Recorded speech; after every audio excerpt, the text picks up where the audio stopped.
Increase of over 400%. Well, now there are plans to roll out an immunisation programme in a bid to stop the disease spreading. We're joined now from our Oxford studio by Professor Andrew Pollard from the Joint Committee on Vaccination and Immunisation.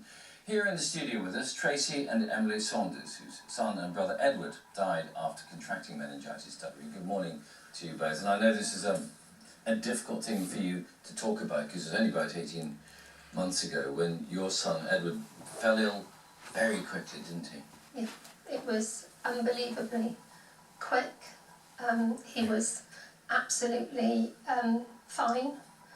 He came home from a concert. He'd gone to Wembley to see the Pink Floyd in concert.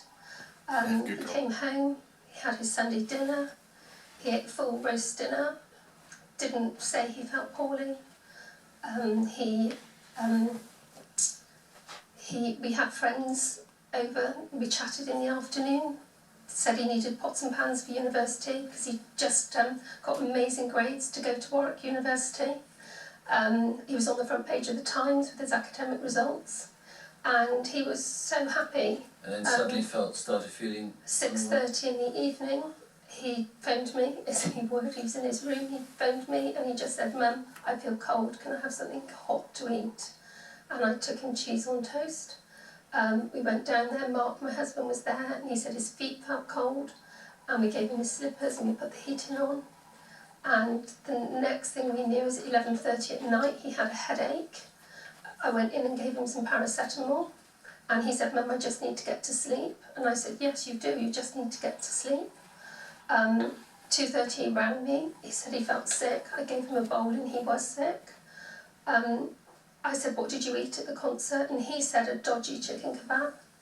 And then eventually you got a doctor out, he went to hospital, but Yeah. the end came horribly quickly. Called the doctor at 4:30, he was rushed to hospital. He got to hospital at 7:20 in the morning, dead by 10 o'clock. Absolutely devastating for you. Unbelievable, unbelievable. Did you know anything about this meningitis W when it happened? Had you ever even heard of it? No, never heard of it. I didn't know the symptoms. I thought the signs were things like a rash, bright light. He had none of that. He didn't have the rash. Cold feet is a real, cold hands and cold feet, I think is a real symptom that needs to be pushed. But the speed is so quick, I'm glad they're bringing a vaccine in. Indeed. Well, let's talk about that to Professor Pollard, who's in our Oxford studio. Professor Pollard, I mean, there were, what was it, about 22 cases a couple of years ago, and it shot up to 117. Why such a steep rise, do you think? That's right. It's as a result of a new strain of meningitis W which has arrived here in the UK and is causing this big increase in cases. We have seen something like this happen before. Back in the 1990s, you may remember, we saw a sharp increase in meningitis C cases, and that began at the beginning of the 1990s, and we had no vaccine then when that happened. And by the end of the 1990s, we'd reached 1,000 cases of meningitis C before we could deploy a vaccine and protect children and young adults from this disease. On this occasion, sorry, go ahead. No, carry on, sorry.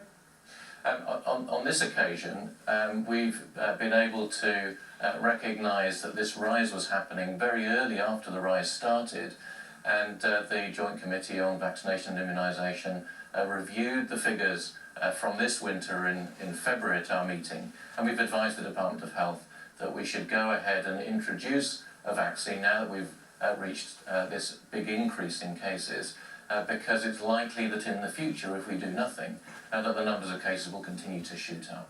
And Tracey talked there about the symptoms and them being different to what we normally associate with meningitis. Are they different? What are the symptoms people should be looking out for? Well, I think what we heard in that very harrowing story is the problem with the meningitis bugs. It's not just W, the symptoms are the same with all of the meningitis bugs, and that is that the symptoms can come on very suddenly and progress incredibly rapidly, as we heard. And it's impossible really for families to recognise these very non-specific symptoms early when they could easily be put down to feeling tired from a night out or from drinking alcohol or lots of other possibilities, or even just flu. And so the only way we're really going to be able to deal with this is through vaccination. which is why this programme is going to start as soon as possible to try and prevent any more cases like this. Emily, you're... Sorry, I was going to say that the symptoms are really exactly the same for all of the meningitis cases that we see, and typically there is a rash. And when the rash is there, which has been well publicised, there's a glass test. If you press a glass over the rash, it doesn't fade.